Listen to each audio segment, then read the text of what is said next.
मंदोदरी तरह तरह से समझाती है।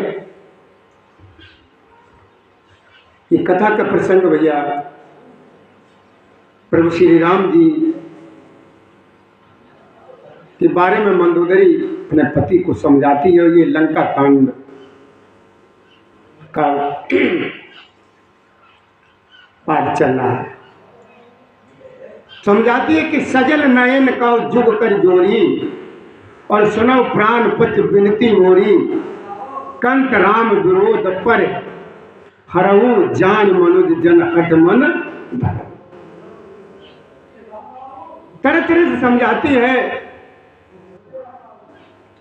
और भोलेनाथ भी मैया पार्वती को ये कथा श्रवण कराते हैं। कहते हैं कि देखो मां मंदोदरी कितने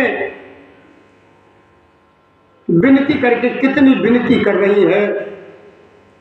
नैनों में नेत्रों में उसके में जल भरा हुआ, आंसुओं की धारा बह रही है और अपने हाथ जोड़ करके समझा रही है। कहती है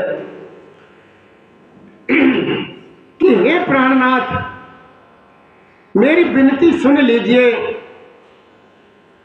अरे प्रियतम, प्यारे प्रभु श्री राम जी से विरोध न करिए, क्रोध को छोड़ दीजिए।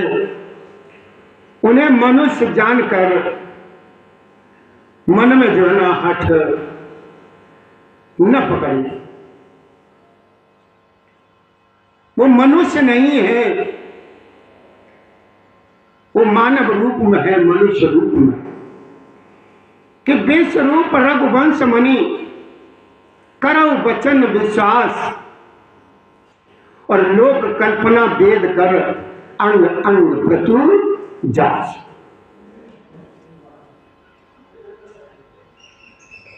हे प्राणपति, मेरे इन वचनों को स्वीकार करिए और विश्वास मानिए कि वे रघुकुल के शिरोमणि प्रभु श्री राम जी विश्व रूप है, सारे संसार के रूप है, सकल जगत के रूप हैं। यह सारा विश्व उन्हीं का रूप दिखाई दे रहा है। वेद दिन के अंग अंग में लोगों की कल्पना करते हैं, कर रहे हैं। देखिए मंदोदरी कितने प्रकार से बेचारी समझाती है, लेकिन वो कुछ नहीं समझा। वो बताती है प्रभु जी के लिए कि देखो प्राणनाथ, कि पद पाताल शीश अज धामा। बताती है उनको कि पद कहां है, पाताल में। कि पद पाताल शीश अज धामा और अपर लोक अंग अंग विश्रामा और भ्रकुट विलास भयंकर काला और नयन दिवाकर कच घन माला। कि जिन्हें तुम साधारण समझते हो, और भोलेनाथ भी मैया पार्वती को समझाते, कहते कि देखो मां मंदोदरी के नेत्रों में आंसुओं की धारा बह रही है और समझा रही है कि हे प्रियतम, जिनको तुम मनुष्य समझ रहे हो वो पाताल, जिनके चरण हैं और ब्रह्मलोक जिनका सिर है, और अन्य सब लोगों का विश्राम स्थित जिनके अन्य भिन्न भिन्न अंगों पर हैं, भयंकर काल जिनका भ्रकुटी संचालन, भ्रकुट संचालन कहते हैं भौं का इशारा, भौं का चलना है, सूर्य तेज है, बादलों का समूह उनका क्या है, बादलों का जो समूह है उनके बाल हैं। अश्विनी कुमार जिनकी नासिका है, रात और दिन जिनके अपार, पलक मारना और खुलना है। उनके 10 दिशाएं कान हैं। हे प्राणपति, वायु जिनकी सांस है और वेद जिनकी अपनी खुद की उनकी वाणी है। लोभ जिनके अधर हैं यानी ओंठ हैं। यमराज भयानक उनके दांत हैं। माया हंसी है, दिक्पाल भुजाएं हैं। अग्नि उनका मुख है, वरुण उनकी जीभ है। उत्पत्ति, पालन और प्रलय जिनकी चेष्टा यानी क्रिया है। उनको तुम मनुष्य समझ रहे हो, वो साधारण नहीं है। उन्होंने निशाचर का सफाया करने के लिए मेरे नारायण ने, मेरे हरि ने, मेरे भगवान विष्णु ने मनुष्य का रूप धारण किया। रोम राज्य अष्टादश भारा। आगे क्या कहते हैं बाबा? और भोलेनाथ मैया पार्वती को समझाते कहते कि देखो मां, रोम राज अष्टादश, अष्टादश कहते भैया 18 को, अष्टा हो गया 8, 10 तो हो गया, 10 ही हो गया। अष्टादश भारा और अष्ट शैल सरता नक्षर जारा उधर उधर अदल हो जातना और जग में प्रभु का है बहु कल्पना। बोले ना समझाते हैं कि मंदोदरी में समझ आ रही है कि देखो प्रियतम, 18 प्रकार की असंख्य वनस्पतियां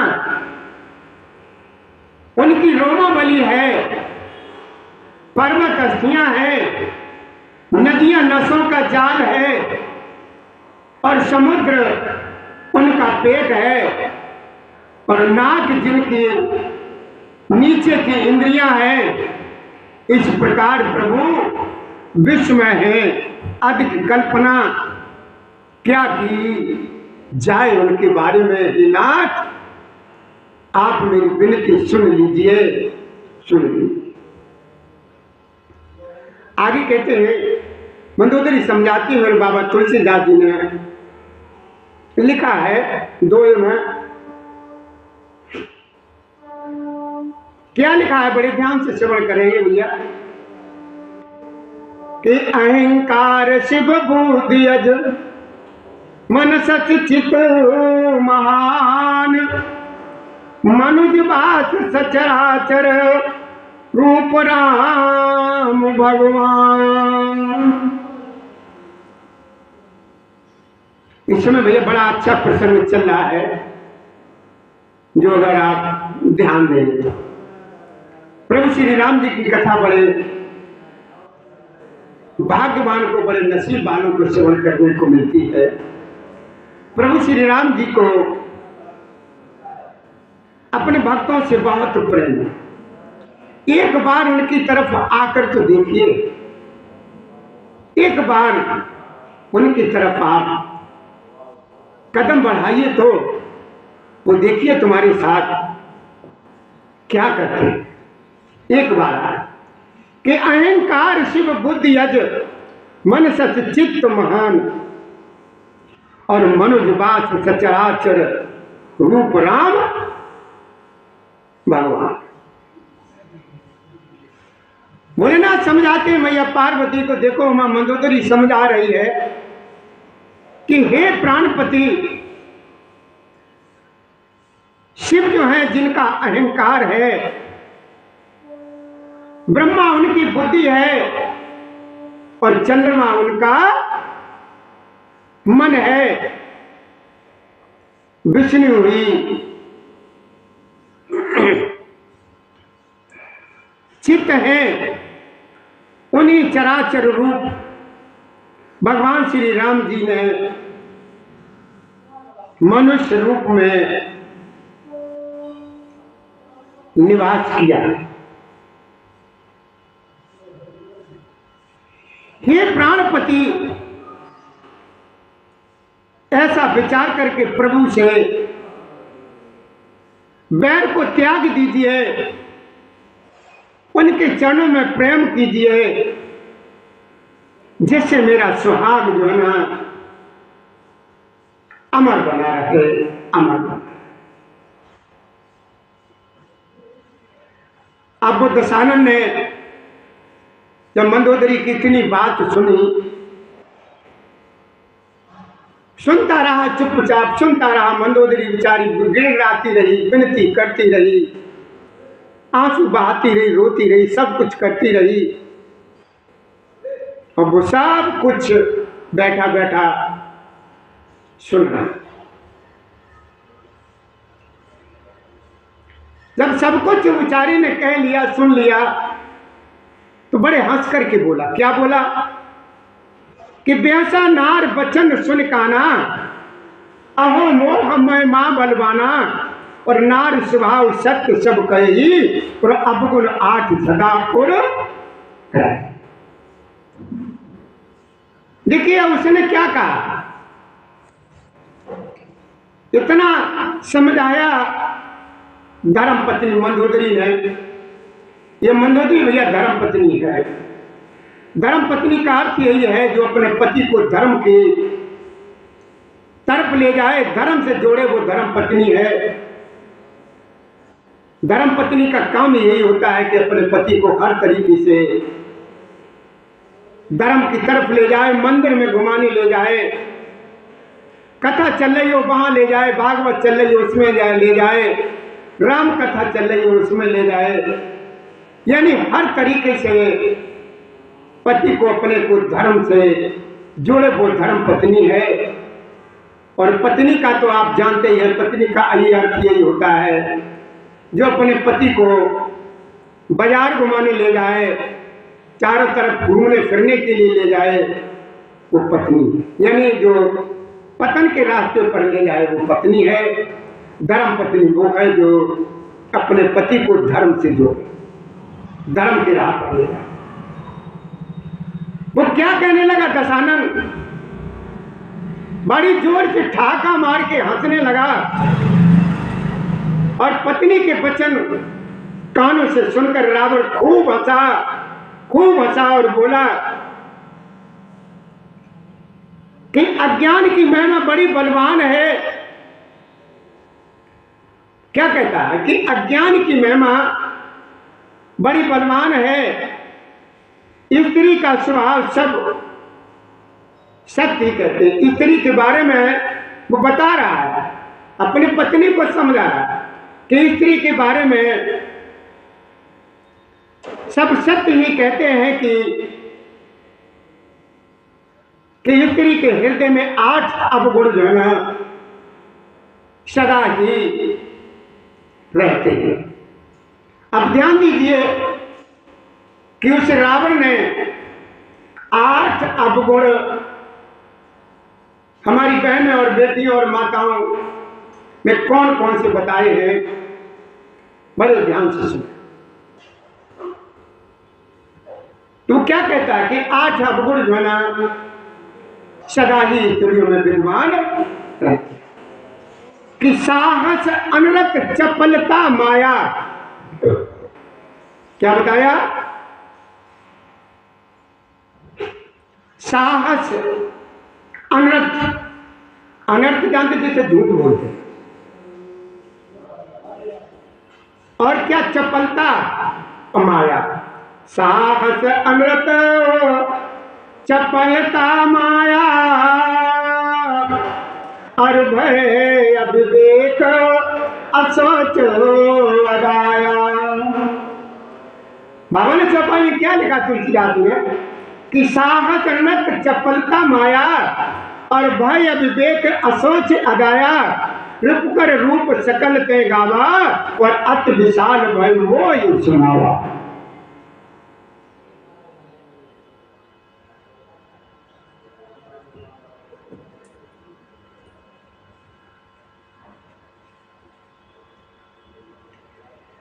क्या कहता है? अब ध्यान दीजिए, आज सब गुण भोलेनाथ मैया पार्वती को अवगत कराते कहते कि देखो मां, उस दशानन ने स्त्रियों में 8 गुण बताए हैं। ध्यान दीजिए कि साहस, झूठ, चंचलता, माया जिसे कहते हैं छल, भय को जिसे कहते हैं डरपोकपन, साहस नहीं जिसमें होता डरपोकपन, अविवेक कहते हैं जिसके अंदर मूर्खता हो, अविवेकहीन, अपवित्रता और निर्दयता। तूने शत्रु का विराट रूप गाया और मुझे उसका बड़ा भारी भय सुनाता। क्या कहता कि हे प्रिय,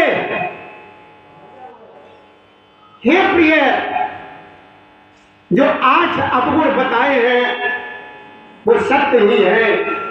प्रिय, तू कान लगाकर बड़े ध्यान से सुन कि साहस, झूठ, चंचलता,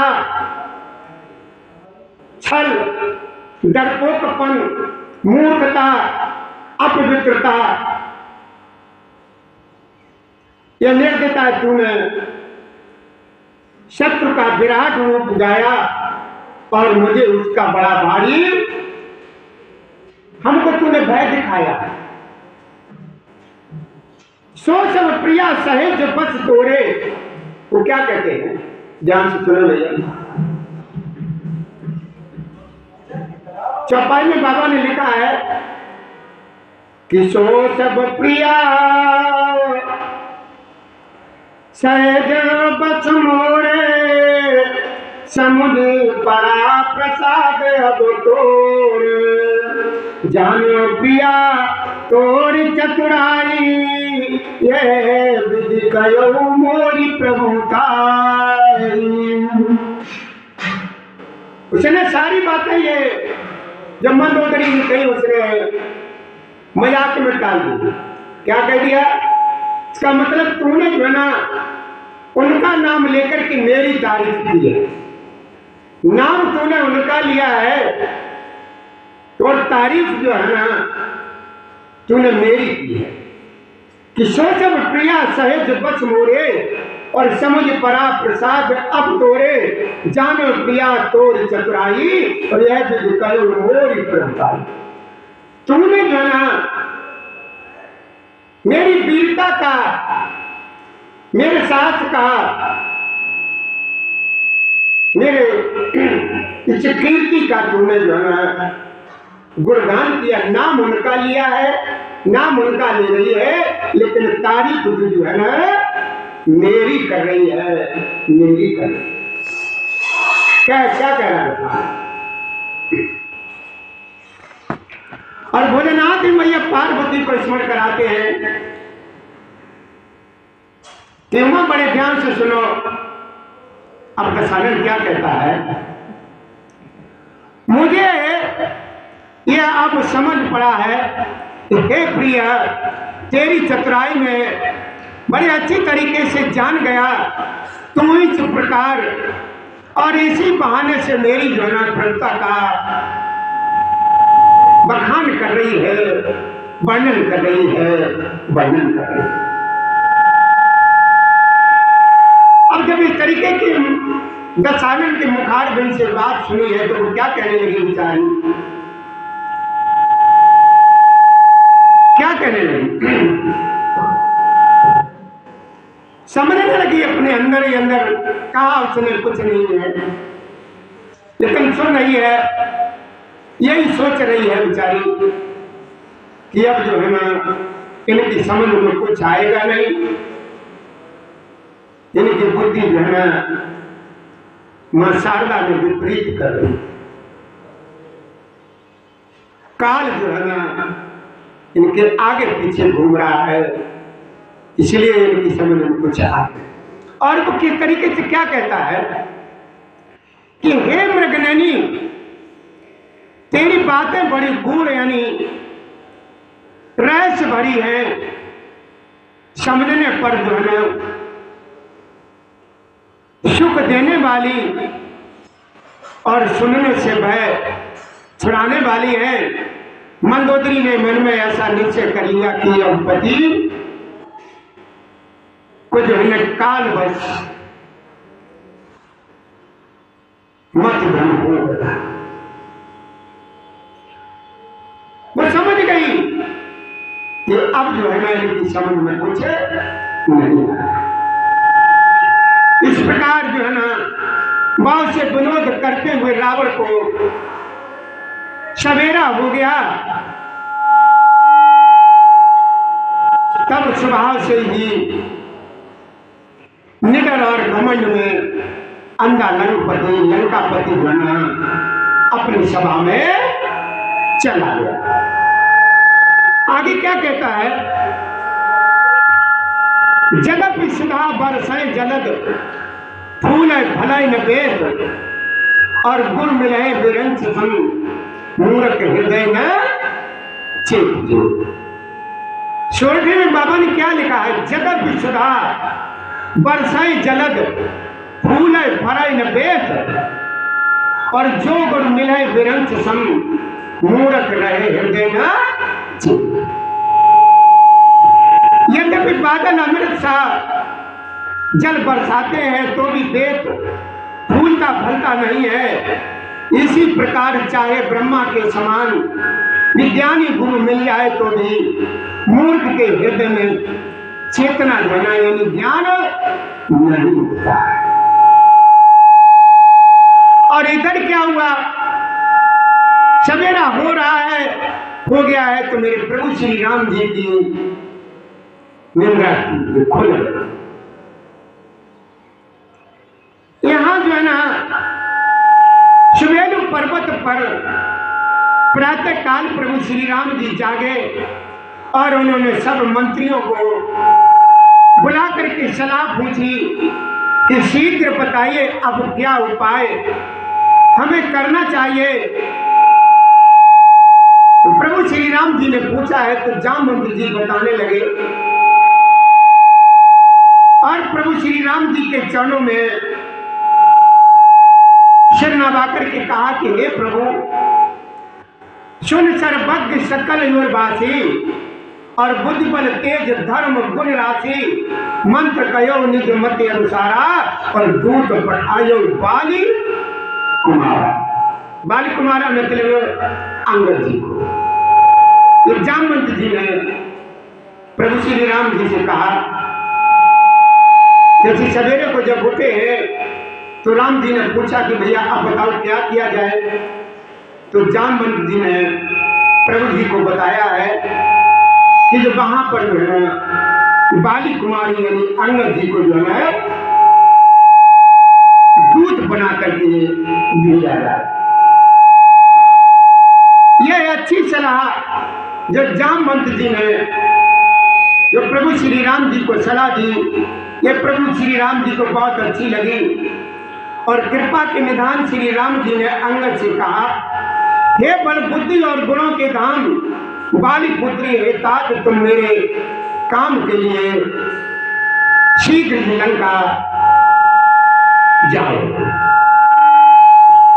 शीघ्र लंका जाओ और वहां से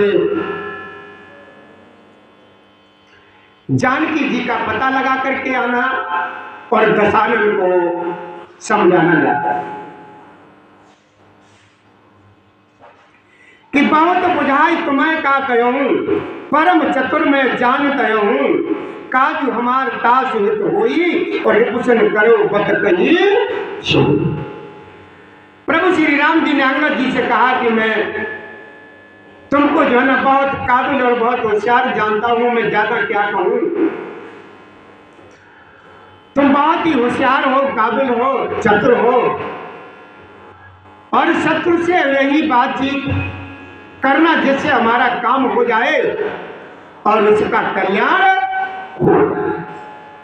अब अंगद जी ने जैसे सुना तो अंगद जी बहुत प्रसन्न हुए, बहुत प्रसन्न हुए कि चरण बंद अंगद उठो प्रभु अज्ञाधर शीस, राम कृपा जा पढ़ करहूं, सोई गुण सागर ईश। अंगद जी ने कहा कि प्रभु की आज्ञा सिर चढ़ा करके और उनके चरणों की वंदना करके अंगद जी उठे और उठ करके बोले, और हे भगवान श्री राम जी, आप जिस पर कृपा करें वही गुणों का समुद्र हो जाता है, हो जाता है, हो जाता है। स्वामी के सब कार्य अपने आप सिद्ध हैं। यह तो प्रभु ने मुझको अपना जो है ना आदर दिया है, जो मुझे अपने कार्य पर भेज रहे हैं, ऐसा विचार करके युवराज अंगद हृदय में बहुत प्रसन्न हुए और उनका शरीर पुलकित हो गया और प्रभु श्री राम जी का जयकारी का नारा एक लगा। प्रभु के चरणों की वंदना करके और भगवान की प्रभुता हृदय में धारण करके अंगद जी सबको सिर नवा करके लंका के लिए प्रस्थान किया और प्रभु के प्रताप को हृदय में धारण किए हुए रणवाक्र वीर बालीपुत्र सावक जी निर्भय होकर के चले गए।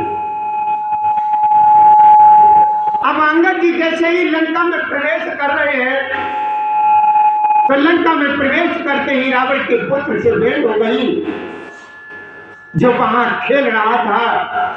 बातों ही बातों में दोनों में झगड़ा बढ़ गया। दोनों ही अतुलनीय बलवान थे और फिर दोनों की युवावस्था थी। उसने अंगद पर, दशानन के पुत्र ने अंगद पर लात उठाई। अंगद ने वही पैर पकड़ करके उसे घुमा करके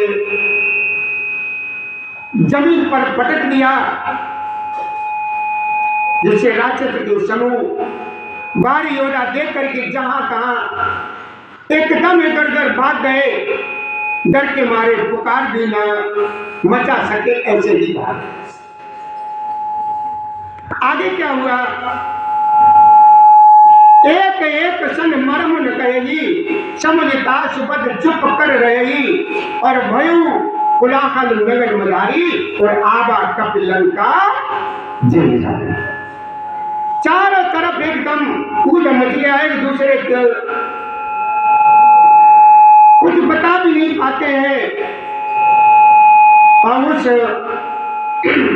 रावण के पुत्र का वध समझ करके सब चुपचाप मार करके रह जाते हैं। रावण को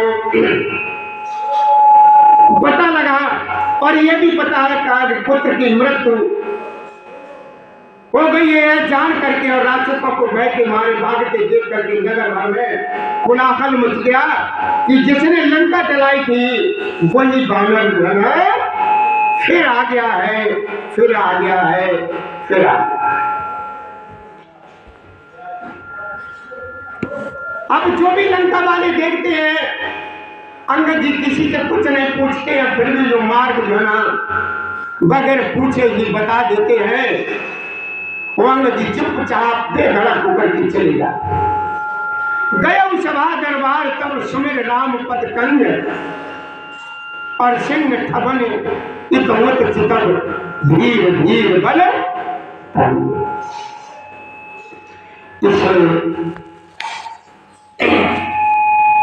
क्या कहते हैं अंगद जी कहां पहुंच गए हैं? दशानन की सभा के बीच में बिल्कुल निडर है, किसी प्रकार का कोई भय नहीं है, और पहुंच गए। जब वहां पहुंच गए हैं तो वहां पर उन्होंने चारों तरफ नजर घुमा करके देखा है तो सभा में सभी लोग बैठे हुए हैं और वहां पर दशानन भी बैठा हुआ है।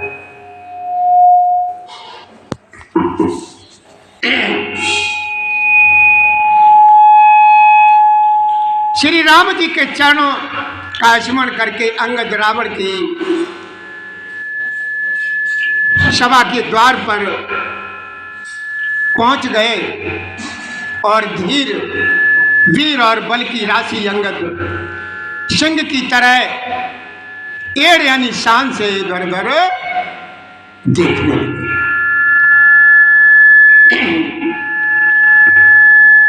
श्री राम जय जय राम। अब 1 मिनट का आप लोगों से भैया हम कथा में विराम लगाने की समय लेंगे, उसके बाद कथा को हम फिर आगे सुनाएंगे। जय श्री राधे, जय श्री कृष्ण, श्री कृष्ण गोविंद हरे मुरारी, हे नाथ नारायण वासुदेवाय नमः। कृपया भैया ध्यान दें। ये कथा हमारे यहाँ प्रभु श्री राम जी की प्रत्येक दिन यानी 12 महीने चलती ही रहती है। यहाँ के जो पास पड़ोस के गांव हैं बड़े भाग्यशाली हैं, और जो भी यहाँ पे आता है वो भी बड़ा भाग्यशाली है। उनके ऊपर मेरे प्रभु श्री राम की कृपा होती है, तभी वो यहाँ पर आते हैं। जय श्री राधे, जय श्री कृष्ण, श्री कृष्ण गोविंद हरे मुरारी, हे नाथ नारायण वासुदेवाय नमः। कृपया करके इस वीडियो को सब्सक्राइब करें, लाइक कर दें, जिससे हमारे आगे की कथाएं जो हैं आपके सामने शीघ्र से शीघ्र आती रहें। जय श्री राधे, जय श्री कृष्ण।